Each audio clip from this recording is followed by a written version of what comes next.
A paz do Senhor, igreja. Quem quiser se colocar de pé, quem quiser se ajoelhar, fique à vontade. O Senhor está nesse lugar e você tem liberdade para adorar Ele nessa noite, amém?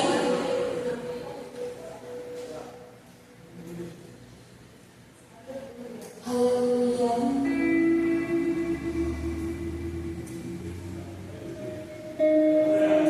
Te agradecemos, Senhor, por esse dia. Te agradecemos.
expectativas para esse ano é dizer: Senhor, esse ano promessas vão se cumprir. Eu declaro, eu profetizo.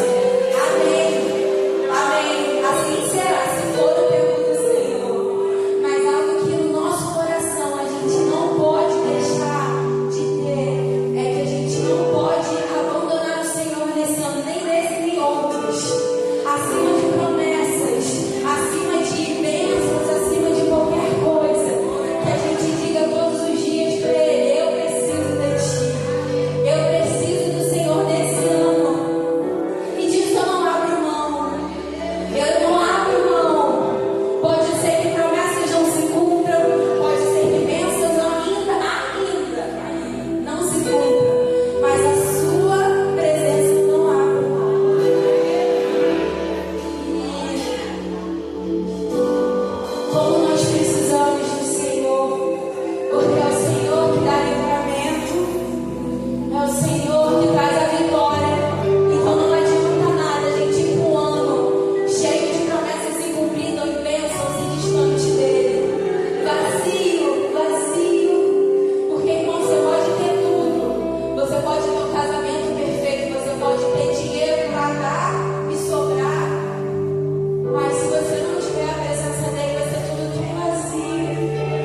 talvez para o filho, talvez para o seu marido, para sua esposa, para sua mãe, eu te amo, eu estou com saudade, mas para o Senhor às vezes a gente não fala isso.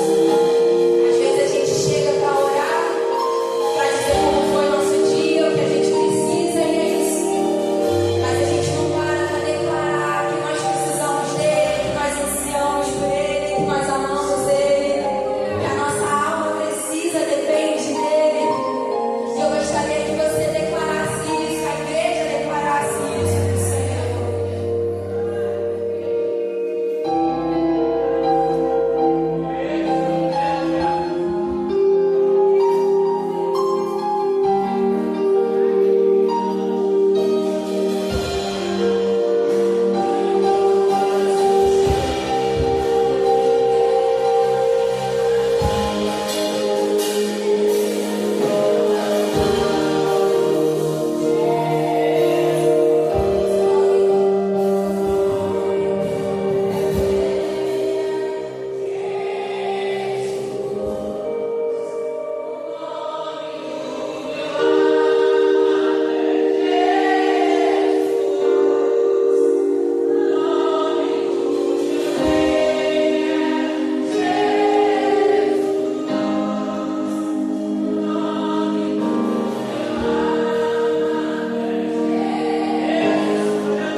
Seja adorado, Jesus, nesse lugar.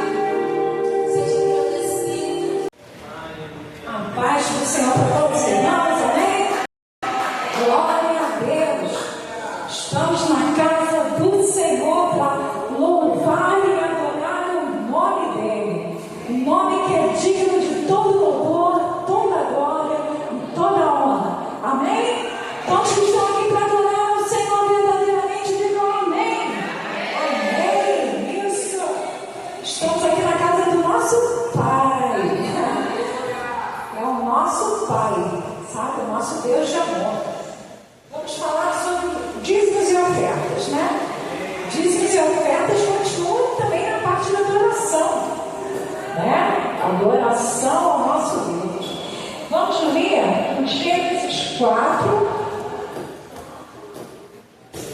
do 3 ao 4. Gênesis 4, do 3 ao 4. Aconteceu que no fim de uns tempos trouxe Caim do fruto da terra uma oferta ao Senhor. Abel, por sua vez, trouxe as primícias do seu rebanho e da gordura deste. Agradou-se o Senhor de Abel e de sua oferta. Ao passo, vamos ler o 5 também, ao passo que de Caim, de sua oferta, não se agradou. Ficando até aqui. O Caim trouxe a oferta, ele não deixou de trazer, mas ele trouxe, de repente, Deus conhece o seu coração, Deus conhece o coração do Caim, né? Muitas das vezes pegou os frutos que já tinham, de repente, até caído no chão. Deus que sabe de todas as coisas, não pegou as primícias. E Abel, não. Ele escolheu a melhor parte do seu rebanho, né? Trouxe a melhor parte do seu rebanho. Deus ama ao que dá com alegria, não é esse que está em 2 Coríntios? Deus ama ao que dá com alegria. Quando você faz com o teu propósito de dar o teu melhor, sabe? Deus sabe o que é o seu melhor. Pode ninguém mais saber, mas Deus sabe. E quando você dá aquela parte, mas com todo o amor, com toda a dedicação, sabe? Fruto do teu louvor ao Senhor, gratos. Então Deus o que? Se agrada. Deus recebe. Deus recebe. E muitas das vezes a gente vem aqui é dar oferta, mas tem um texto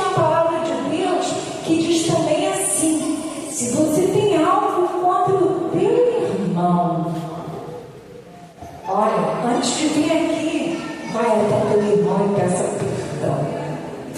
Sabe? Porque é um momento santo. Sabe? Não é apenas trazer um dinheirinho que sobrar e vou colocar aqui, não. Deus quer que você faça com amor. Sabe? Senhor, é isso aqui que eu tenho, eu vou te dar com todo o amor que o Senhor merece. O Senhor é o meu dono, é o meu. Tudo veio das tuas mãos. E o Senhor não tem deixado faltar nada. Em cada detalhe Ele tem suprido.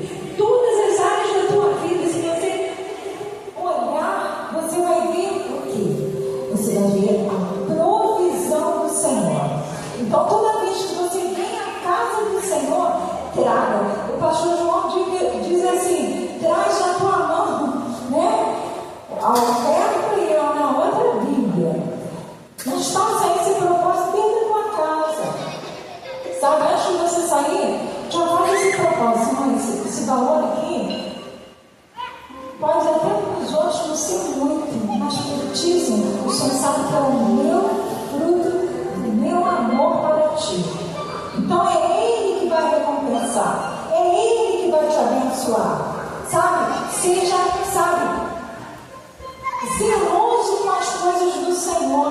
Como Caim pegou o que achou pelo caminho, de repente, não está escrito isso na palavra, mas Deus que conhece todas as coisas sabe a intenção do coração dele. E o Abel não escolheu a melhor parte, sabe, a primícia dele. Então, sejamos assim, que o nosso coração seja voltado realmente para o Senhor, sabe, em todas as coisas. E você diz: não, isso é uma oferta, mas até a tua oferta dá com amor para o Senhor, sabe? Se tiver só R$1, só R$2, mas quando você entrega para o Senhor com amor, Ele vai te honrar e te abençoar, vai multiplicar na tua vida.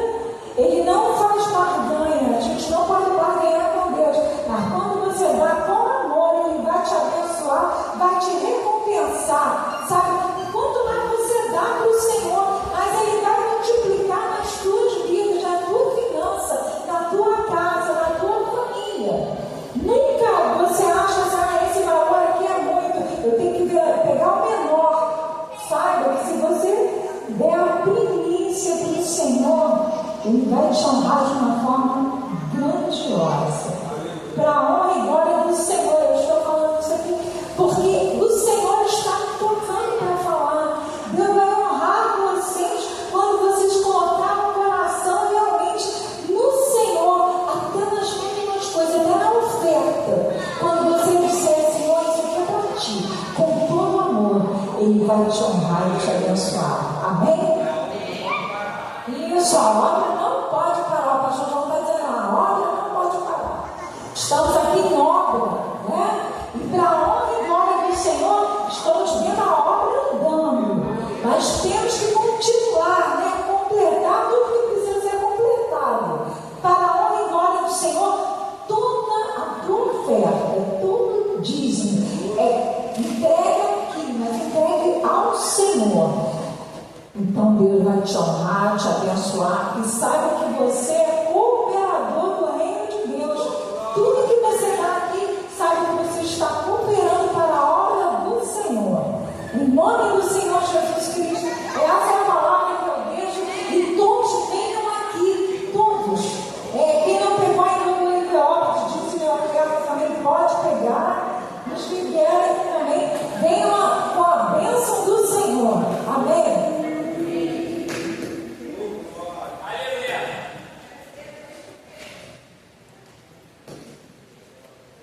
Aleluia, Jesus. Vamos adorar o Senhor com alegria? Aleluia, Jesus.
ministro aí nas igrejas, já é ministro oficial dessa igreja também. Vamos estar orando por ele, vamos estar levantando nossas mãos.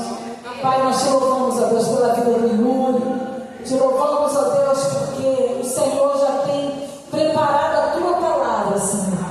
Com certeza o Senhor já colocou no coração do teu filho aquilo que nós, não é aquilo que nós queremos ouvir, mas aquilo que precisamos ouvir, ó Deus. Ó Pai, que o Espírito Santo venha ministrar através do teu filho e que possamos ouvir, como diz a tua palavra, o que o Espírito diz à igreja. Esconde o teu filho atrás da tua cruz, usa ele para o teu louvor, para a tua glória, para a tua exaltação, que o teu nome seja engrandecido e glorificado, Pai. É o que nós oramos e abençoamos a vida do teu filho, Pai, em nome de Jesus. Vamos aplaudir o Senhor.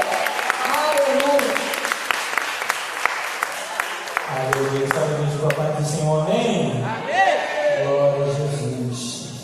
Motivo de alegria estar mais uma vez, podendo ter essa oportunidade de estar compartilhando algo da parte do Senhor com os irmãos. Mas eu gosto muito de ficar aqui no meu cantinho também adorando, e hoje eu recebi muito de Deus. O Senhor falou muito comigo durante o louvor. E desde já eu vou declarar: Jesus está neste lugar. E é possível sentir a presença de Jesus aqui, e que o nome dele possa ser glorificado em nosso meio. E eu creio que o Senhor vai falar em cada coração, amém? Eu quero te convidar a abrir lá no Evangelho de Jesus, segundo escreveu Marcos, capítulo 4, versículo 35. Aleluia. Glória a Jesus.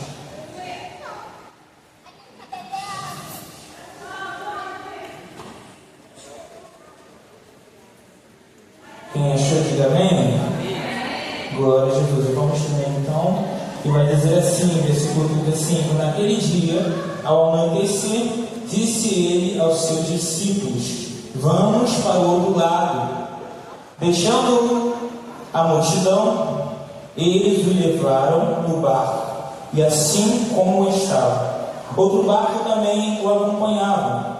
Levantou-se um forte vendaval, e as ondas se lançavam sobre o barco, de forma que este ia se enchendo de água. Jesus estava na popa, dormindo com a cabeça sobre um travesseiro. Os discípulos o acordaram e clamaram: Mestre, não te importa que morramos? Ele se levantou, repreendeu o vento e disse ao mar: Aquieta-te, acalme-se. O vento se aquietou e fez-se completa bonança. Então perguntou aos seus discípulos: Por que vocês estão com tanto medo? Ainda não têm fé? Eles estavam apavorados e perguntavam uns aos outros: Quem é este que até o vento e o mar lhe obedecem? Aplauda o nome do Senhor por essa palavra. Pode se sentar. Irmãos, esse é um texto muito conhecido. Acredito que todos aqui já conhecem essa história.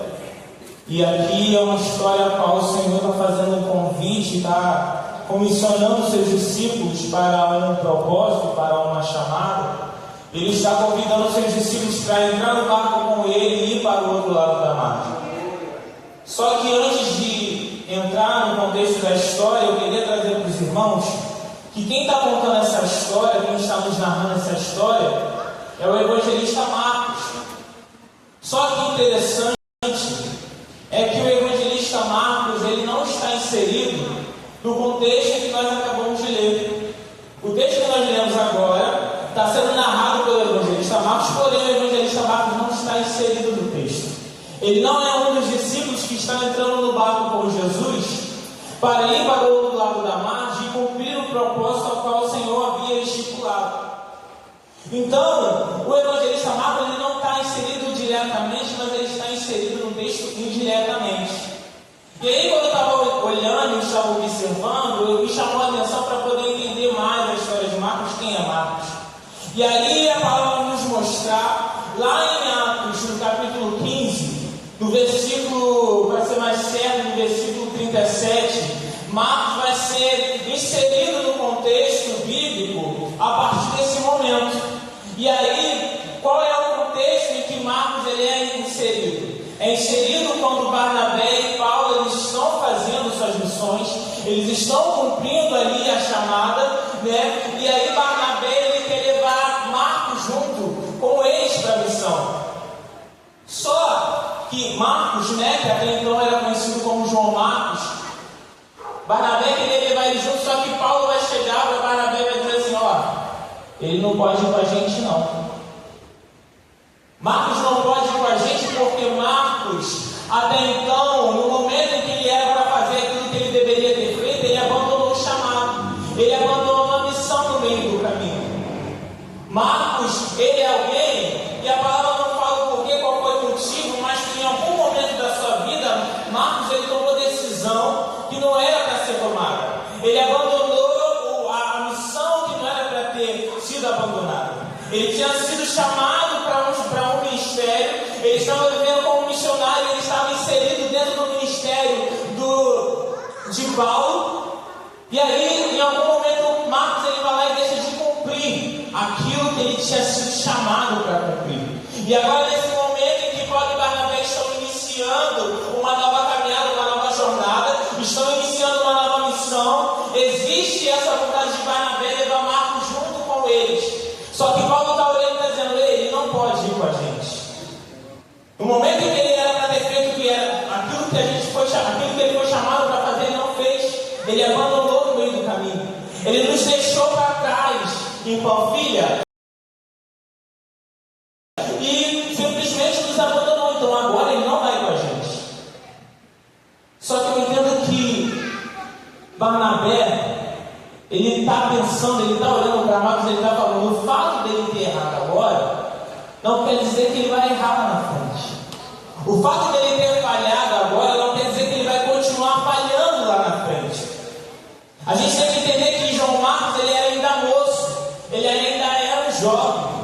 Só que a gente vê que Paulo é alguém que não está tendo muita paciência com Marcos. Então ele está falando, não, ele não vai com a gente. Ele não vai. No meu ministério eu não aceito bagunça, no meu ministério não é desse jeito. Ele abandonou a primeira vez, ele errou a primeira vez, eu não vou dar oportunidade para ele errar a segunda. E ele simplesmente bate o pé e fala que não vai. E aí o que vai ocasionar? Nesse momento vai ocasionar a uma quebra de aliança. Até então Barnabé e Paulo, que eram amigos que caminhavam juntos, nesse momento vão se separar. Paulo vai pegar Silas e vai para um lado, Barnabé vai pegar Marcos e vai para o outro. E o que me chamou a atenção é que Barnabé está entendendo a forma como que Deus trabalha. Porque Paulo está pensando, não, esse aí vai dar trabalho para o ministério. Esse aí vai dar trabalho no ministério. Esse aí vai dar trabalho na missão. Só que se a gente for olhar para o texto, se a gente for olhar na história, todo mundo aqui conhece Paulo e todo mundo sabe que Paulo foi alguém que também deu muito trabalho para crente. Então a gente olha para o texto e fala, ué Paulo, você está falando que não tem chance mais para ele, mas quando você fez tudo aquilo que você queria fazer, você recebeu uma segunda chance. Você recebeu uma oportunidade. Agora quando é para os outros, você não quer dar uma segunda chance, você não tem mais paciência para poder lidar. E aí eu entendo com Barnabé, eu aprendo com Barnabé. Porque Barnabé está agindo como Deus agiria. Ele está falando, está errando agora. Barnabé está falando, ei, eu quero acreditar que ele só errou porque ele ainda é inexperiente. Eu quero acreditar que ele só errou porque ele ainda precisa de instrução. E isso acontece muitas das vezes em nossas vidas. Porque muitas das vezes a gente lida com pessoas que podem dar trabalho no início. A gente lida com pessoas que podem no meio da caminhada falharem, errarem. E a gente tem muitas das vezes a atitude de querer largar de mão. A gente tem que falar, não, isso aí eu vou errar às vezes nada. Falhou a primeira, acabou. Aí a gente pensa, não posso fazer parte do mesmo ministério. Falhou comigo? Não posso fazer parte da mesma igreja dele. Não posso dividir o mesmo altar que ele errou comigo, foi algo que me agradou. Como que eu vou dividir a mesma missão? Como que eu vou dividir o mesmo ministério? Sendo que Barnabé está falando, ele, o mesmo Deus que te deu a segunda chance é o Deus de Marcos também. O mesmo Deus que te chamou, mesmo quando você estava perseguindo os cristãos, quando você estava matando, quando você estava fazendo tudo aquilo que desagradava a Deus, e você recebeu a segunda chance, é o mesmo Deus que chamou Marcos também. O Deus é o mesmo. E aí Marcos ele vai crescer dentro de um lar, dentro de uma casa, onde discípulos se reúnem para orar, onde discípulos se reúnem para buscar, e ele está crescendo, ele está aprendendo. E aí quando eu olho para esse texto que nós acabamos de ler, eu olho e penso, nossa, é o mesmo Marcos. É o mesmo Marcos que agora está relatando a história de Jesus na tempestade, é o mesmo Marcos que até então tinha sido rejeitado lá atrás. O Marcos cresceu. Tinha sido rejeitado por um, mas Deus levantou outro para estender a mão. É assim que Deus faz. Talvez você já foi rejeitado, talvez já falaram para você, não, para você não tem mais jeito. Você errou, você falhou, não tem mais jeito para você. Mas o Senhor está levantando alguém nessa noite para te estender a mão e dizer que ainda tem jeito sim. Porque quem te capacita é Deus. Quem te levanta é Deus.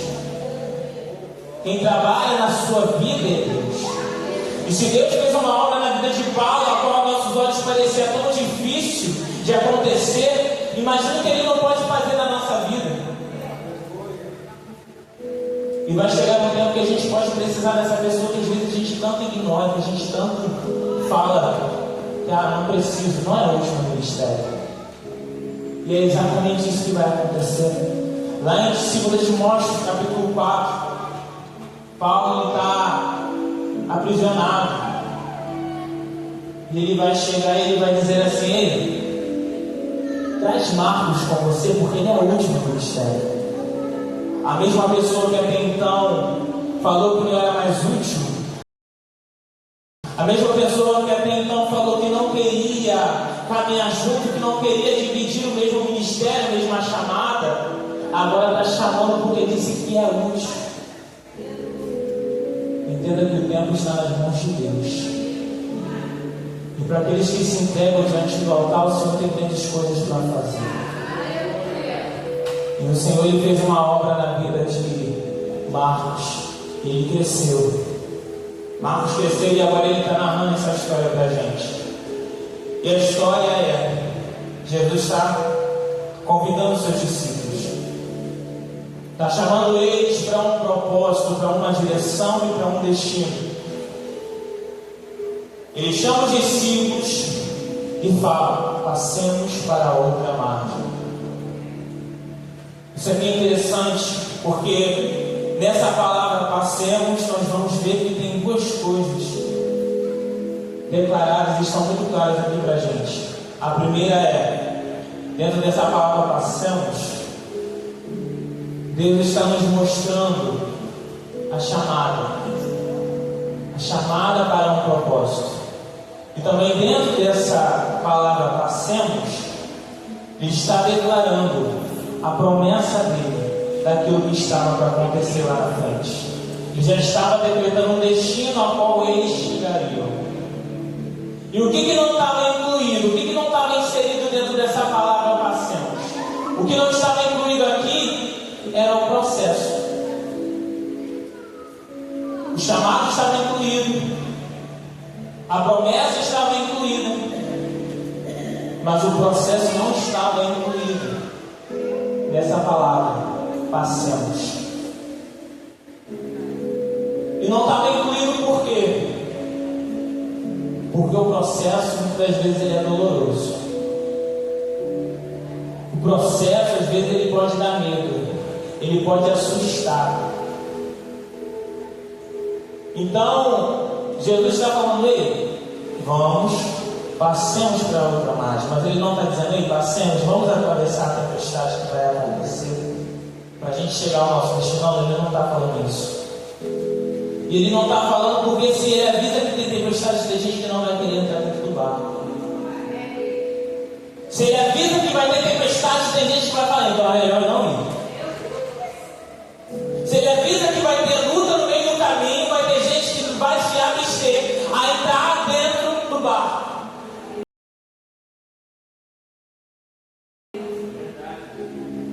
Porque até confia em Deus, mas prefere ficar na areia. Eu confio, mas eu prefiro não passar por essa prova.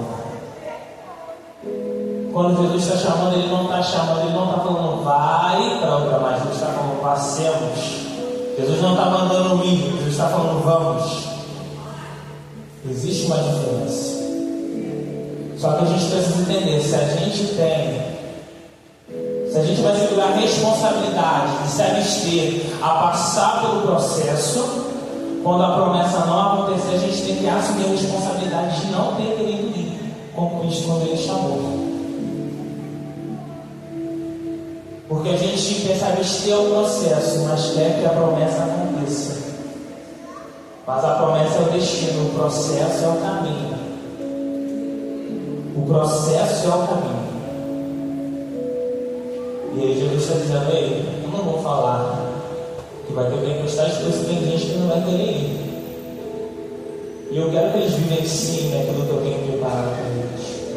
Eu quero que eles vivenciem milagres. Eu quero que eles vivenciem a minha majestade, a minha glória. Eu quero que eles consigam ver aquilo que eu tenho para fazer. E eu preciso que eles entrem no barco. O Senhor está dizendo para alguém nessa noite, Ele precisa que você entre no barco. Ele não vai te dar muita explicação. Ele não vai te dar muitos detalhes.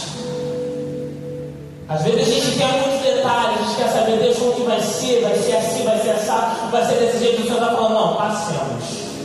É para entrar. No meio do caminho eu explico como que vai ser. E aí a palavra vai dizer que eles entram no barco. E aí em algumas versões vai dizer também que quando eles entram no barco, outros barquinhos vão seguir, outros barquinhos vão acompanhar. Eu acho muito interessante nessa versão que fala barquinhos, por quê? Porque se fala que outros barquinhos iriam acompanhar, estavam no seguindo, quer dizer que o barco maior estava na frente.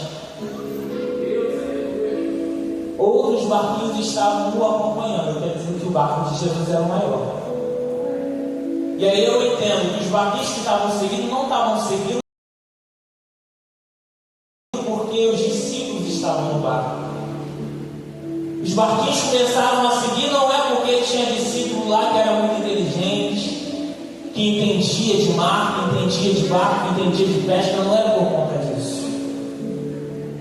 Mas aqueles barcos estavam seguindo porque alguém soube que Jesus estava dentro daquele barco.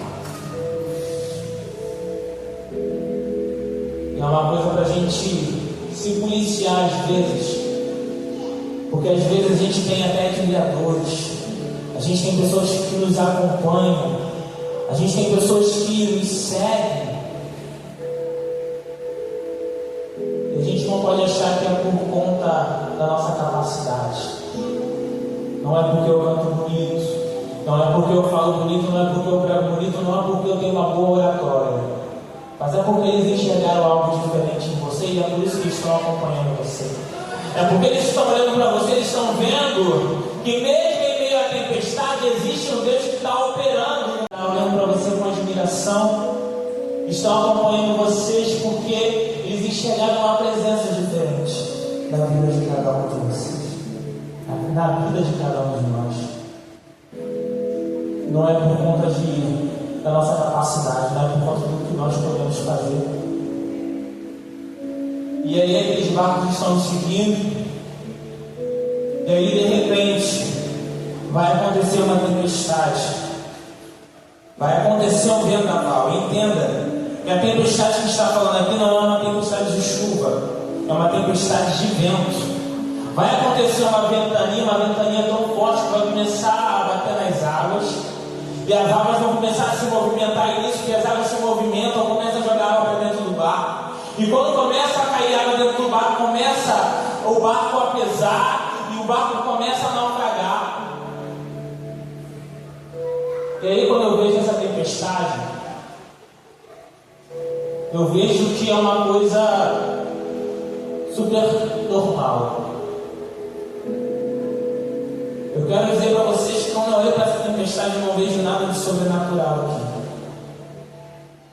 Não tem nada de muito grande, não tem inimigo aqui. O inimigo está furioso. A gente não pode ver coisa que não tem. Está acontecendo aqui uma tempestade, um vendaval, e é algo da natureza.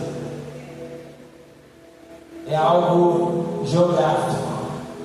Naquele lugar, naquela região, era comum acontecer do nada uma ventania, um vendaval, um temporal como aquele, por conta da massa de ar que havia naquela região.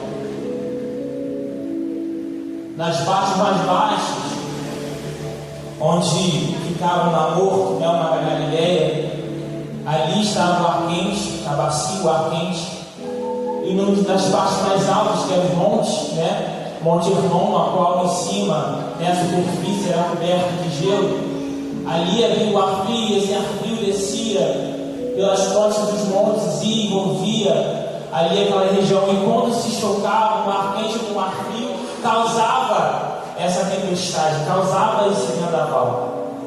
Então não tem nada de sobrenatural, isso aqui é geografia. Não tem nada de sobrenatural nisso.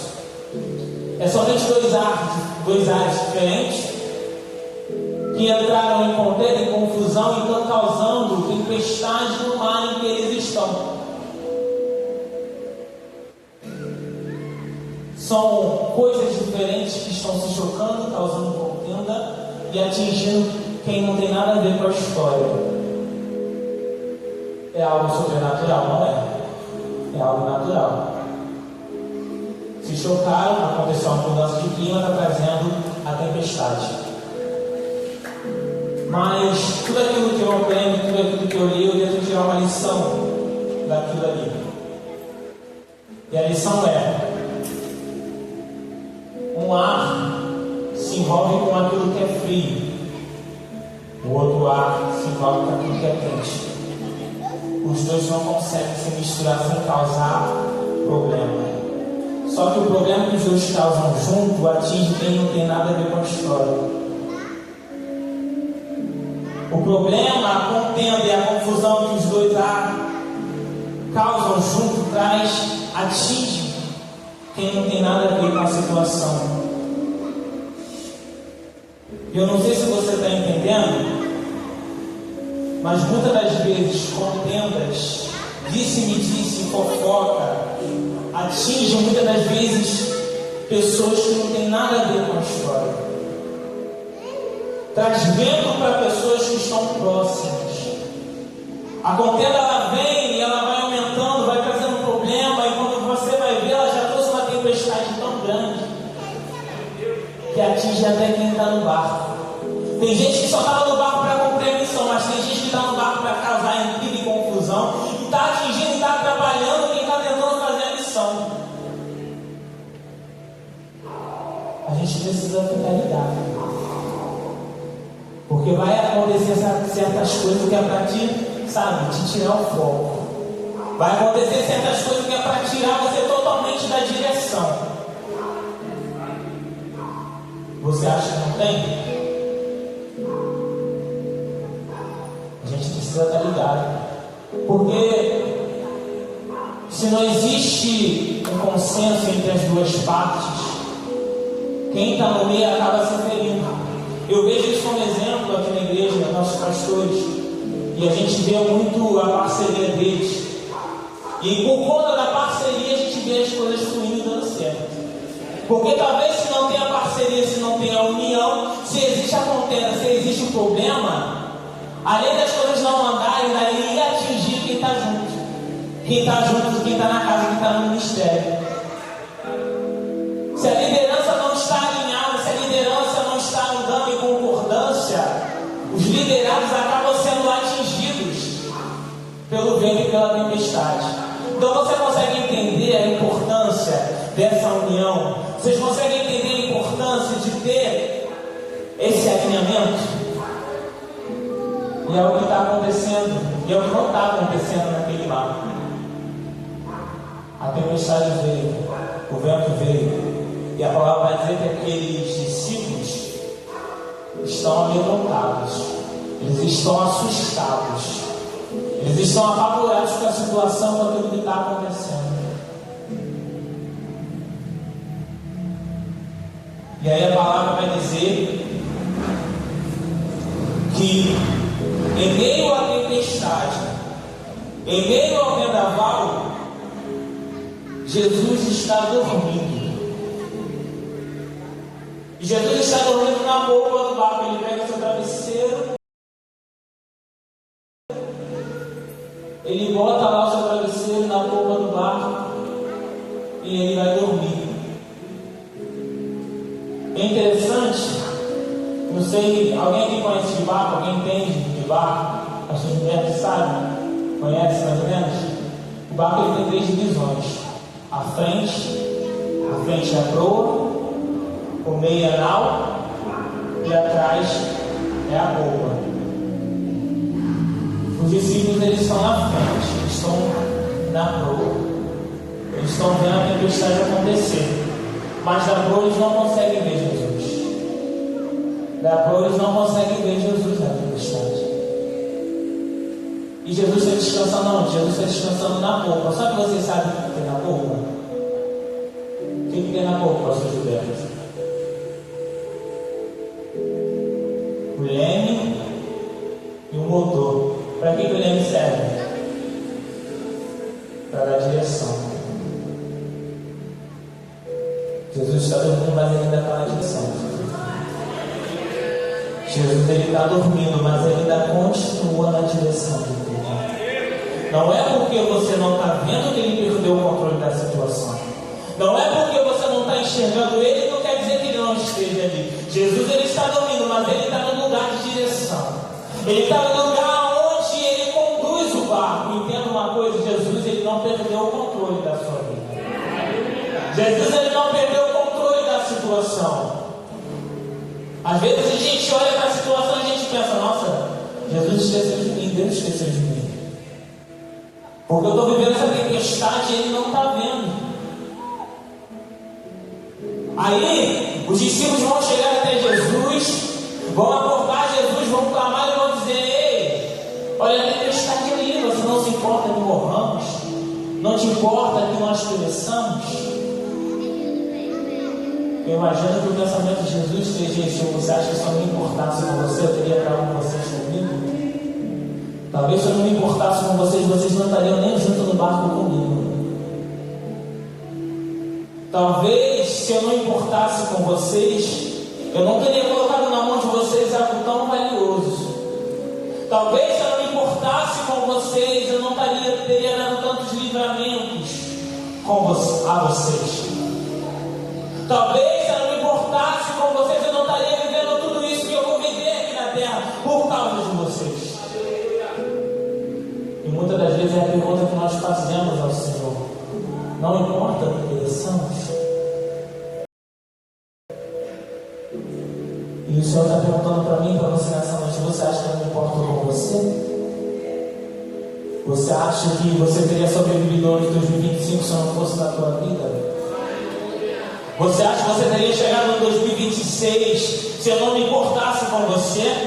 Depois de todos os livramentos que eu te dei, de toda a bala perdida, de tudo que aconteceu, que você poderia nem estar aqui hoje, mas eu fui contigo, eu te livrei, te escolhi. E tem gente que ainda pensa: não te importa que pereçamos?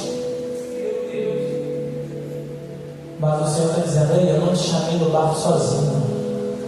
Eu entrei no barco e eu estou com você nesse barco.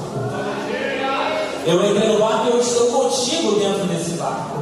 Não tem por que você temer. Não tem por que você ficar com medo. Não tem por que você querer ficar reclamando e dizendo: ah, Senhor, porque as coisas não estão dando certo para mim. Ei, quem te chamou fui eu. E eu sou fiel para cumprir. Só que entenda que o tempo também é meu. As coisas também acontecem no meu tempo. As coisas também não acontecem no tempo que você quer, da forma que você espera, da forma que você quer. As coisas acontecem no meu tempo do jeito que eu quero. Entenda que se foi o Senhor que chamou, é Ele que garante o destino que você vai chegar. Não pense que se Deus te colocou nesse caminho, nessa trajetória, que Ele vai te abandonar no meio do caminho. Muitas das vezes é a gente que abandona Ele no meio do caminho. Porque a gente acha que a gente não suporta, a gente acha que a gente não vai aguentar. A gente fala, isso aí é muito para mim. Só que a palavra dele vai dizer que Ele não nos dá nada que a gente não possa suportar. E a gente está dizendo, eu não consigo não. É muita luta, muita dificuldade. E aí, Deus é mentiroso. Porque se Ele falou que Ele não te dá nada que você possa suportar, e você está dizendo que você vai parar porque Ele está suportando, tem alguma coisa errada quando não está batendo. Nós precisamos confiar no Deus que nós servimos. E aí, a palavra vai dizer que eles acordam Jesus. E aí, nesse momento, Jesus ele vai se posicionar. Ele se levanta e ele se posiciona. Ele olha para o vento e ele fala, cala-te.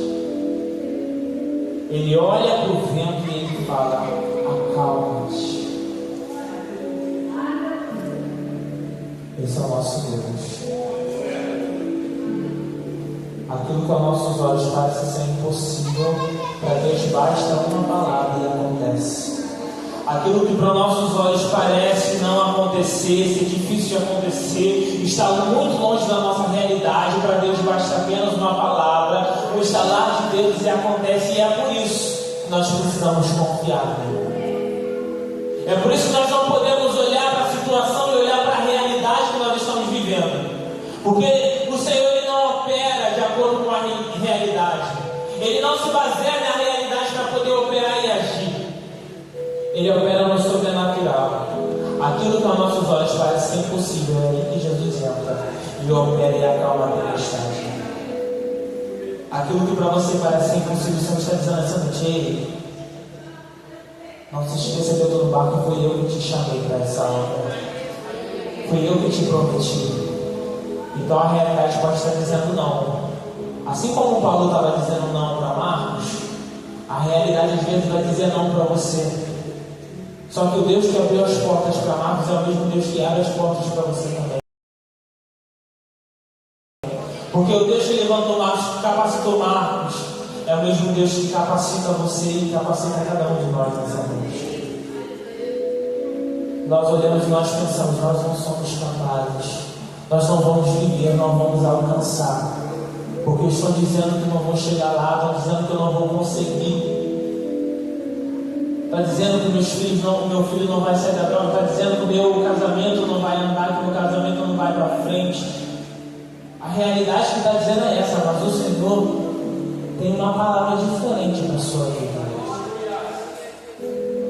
Porque nós estamos no ano de 2026 e o Senhor vai fazer grandes coisas em nossas vidas. E o Senhor ele vai dizer, cala-te. E o mar vai se calar e vai acontecer uma grande bonança. E aí o Senhor vai perguntar para os discípulos, ei, por que vocês estão com medo? Será que vocês não têm fé? Depois de vocês verem tantos milagres, depois de vocês verem tantas coisas acontecendo, vocês ainda não conseguem acreditar e enxergar que eu sou Deus que opera maravilhas? E aí os discípulos vão olhar e eles vão dizer um para os outros, quem é esse?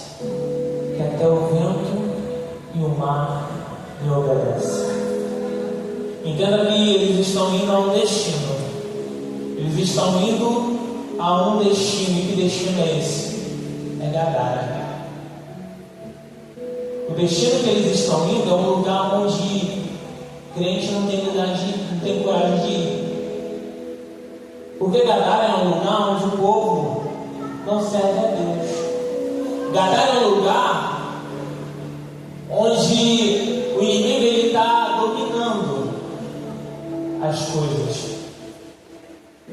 E aí, o texto que nós acabamos de ler encerra com essa pergunta dos discípulos. No versículo 41, eles vão se perguntar: quem é este que até o vento e o mar lhe obedecem? E eu já encerro agora, se coloque de pé.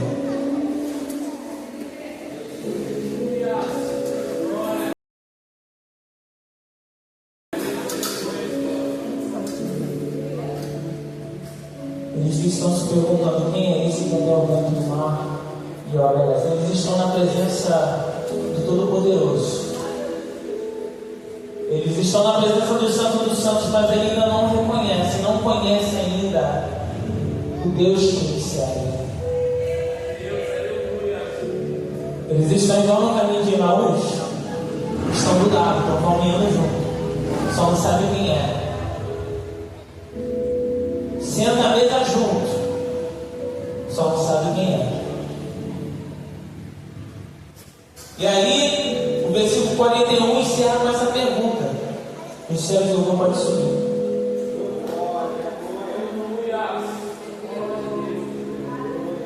E quando eles chegam do outro lado, Jesus fez, operou, o mar acalmou, o mar se aquietou, e eles chegam do outro lado. Entendo que a pergunta que eles fizeram, Jesus não respondeu. O versículo, a história se encerra ali com eles no mar, uma pergunta a qual não foi respondida, não obtiveram resposta da pergunta deles. Aí a gente entra já com Jesus chegando em Gadara. Eles atravessam o mar, eles chegam ao outro lado, e aí Jesus entra em Gadara. E aí o texto vai dizer que eles atravessaram o mar e foram para a região dos Gadarenos. Quando Jesus desembarcou, um homem com o espírito imundo veio dos sepulcros ao seu encontro. Esse homem vivia nos sepulcros e ninguém conseguia o prendê-lo, nem mesmo concorrentes, pois muitas vezes lhe haviam sido acorrentados pés e mãos, mas ele arrebentara as correntes e quebrara os ferros dos seus pés. Ninguém era suficiente forte para dominá-lo. Noite e dia ele andava gritando e cortando-se com pedras entre os sepulcros e nas colinas. Quando ele viu Jesus de longe,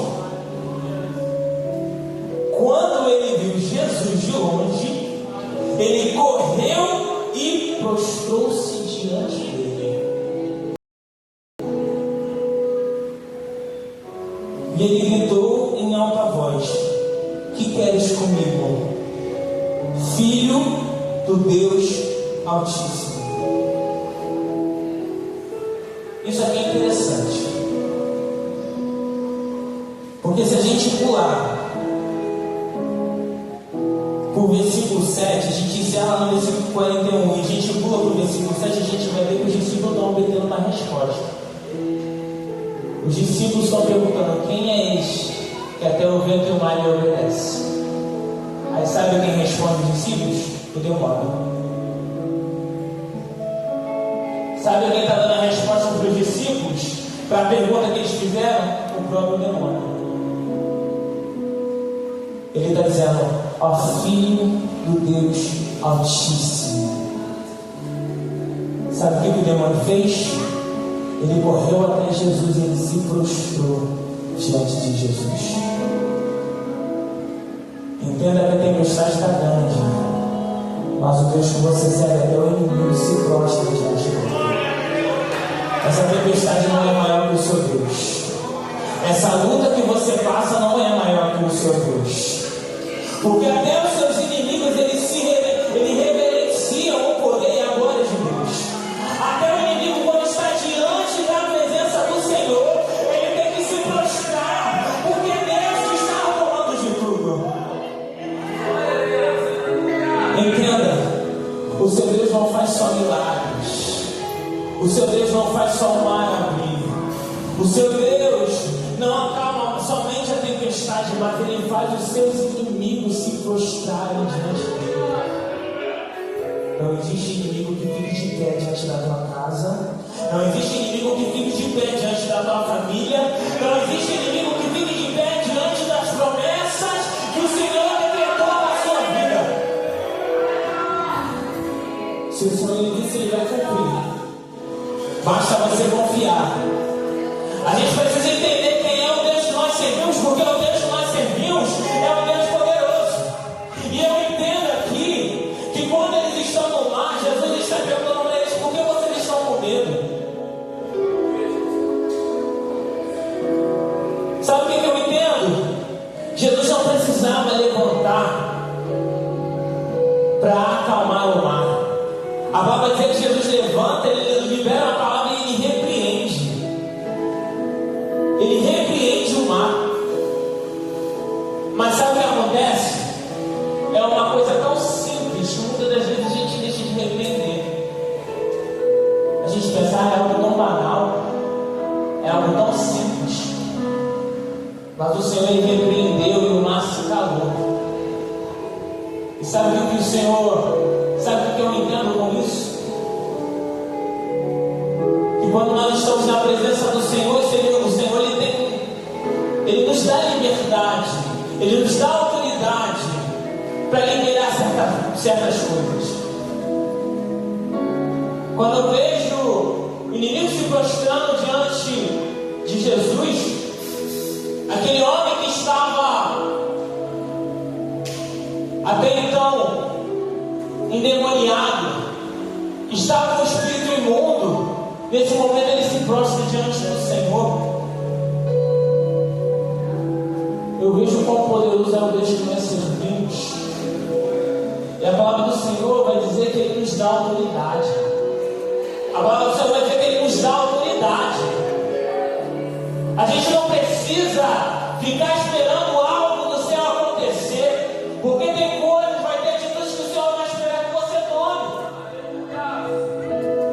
Vai ter posicionamentos que o Senhor vai esperar que você tome esse posicionamento.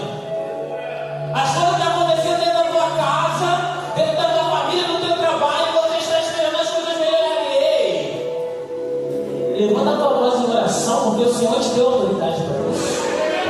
Levanta a tua voz em oração e comece a repreender aquele espírito imundo que está tentando fazer arruaça dentro da tua casa, que está tentando fazer arruaça dentro do teu relacionamento. O Senhor te deu autoridade para isso, porque o Deus que você serve é poderoso.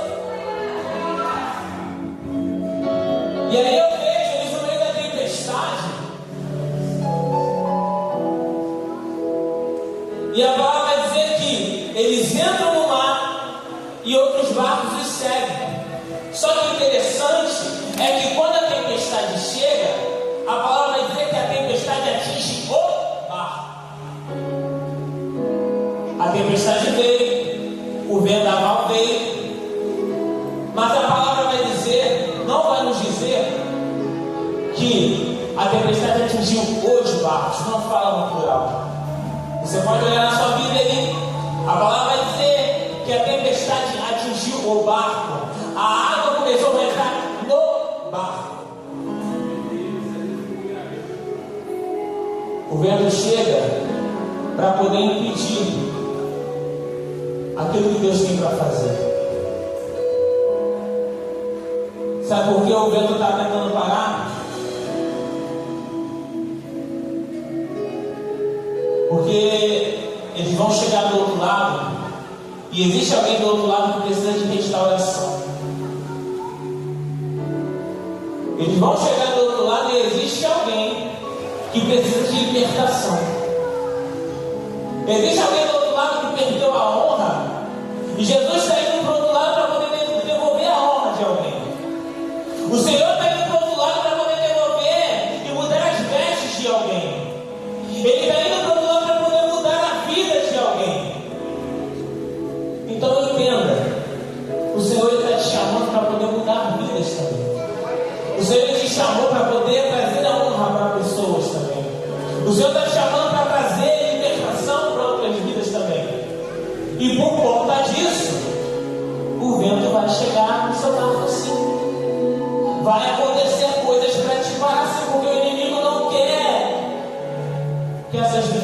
avançadas. O inimigo está vendo, Jesus está vindo.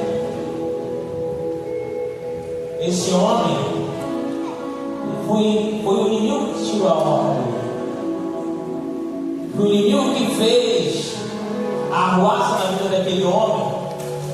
O inimigo não quer que aquele homem viva novamente a vida que ele tinha. Não quer que ele recupere novamente a honra. Então ele vai tentar parar quem está indo para mudar a história dele. Você foi chamado como instrumento do Senhor. Você foi levantado como instrumento nas mãos do Senhor para trazer vida para outras pessoas, para trazer uma nova palavra de esperança para aqueles que já perderam a esperança, para trazer vida para aqueles que já não tinham mais vida. Ninguém entende, o vento vai chegar para impedir. Mas quando o vento chegar, use da autoridade que o Senhor te deu e comece a liberar uma palavra sobre a tempestade, porque o Senhor ele é contigo. Você não está sozinho nesse barco. Fale com o irmão que está do seu lado, você não está sozinho nesse barco. O Senhor ele é contigo. Aleluia. Vamos adorar o nome do Senhor.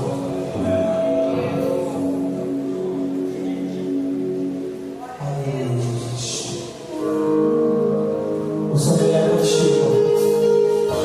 Ele declarou, ele já decretou vitória para a tua casa. Ele já declarou vitória para 2026 na tua vida. Só que entenda que a gente, muitas das vezes, a gente pensa, nossa, o ano virou, agora 2026 chegou e vai dar tudo certo. Vai dar tudo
Eu não perdi o controle.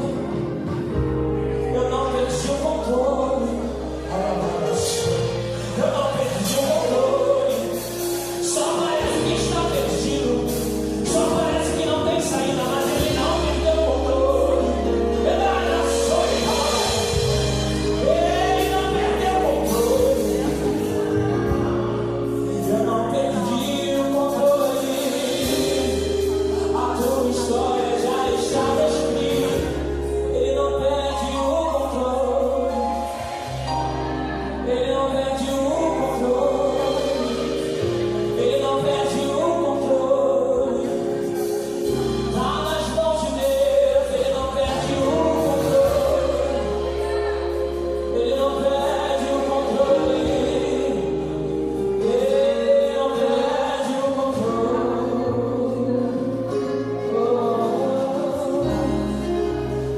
Isso aqui. Pode uma mãe se esquecer do filho. Davi estava esquecido. O tanque de Betés estava esquecido. José estava esquecido. Na cisterna estava esquecido. Venderam ele, estava esquecido. No palácio estava esquecido. E na prisão estava esquecido. O paralítico estava esquecido. O tanque de Betés estava esquecido. O cego Bartimeu estava esquecido. O Jericó estava esquecido. O Bartimeu estava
Ele está na direção de tudo. Ele está na direção da tua casa, da tua família. Ele está na direção de tudo. Ele está na direção. Ele está na direção de tudo.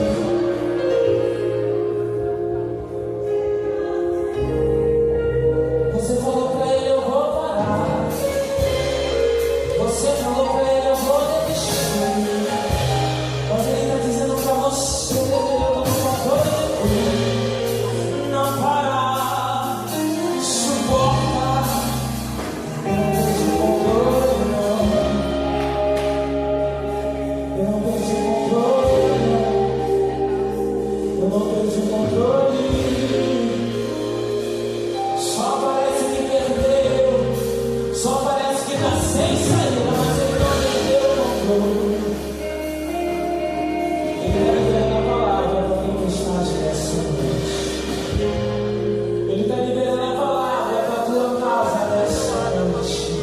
Ele está liberando uma palavra para a tua vida nessa noite. Ele está dizendo, eu sou contigo. Eu sou contigo. E você que tem essa palavra, levanta suas mãos para o céu. E aplauda o nome do Senhor. E agradeça a tua vida.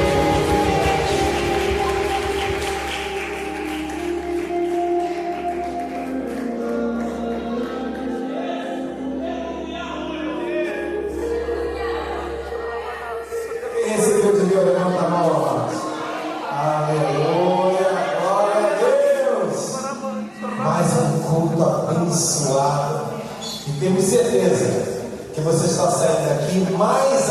abençoado que você chegou, amém?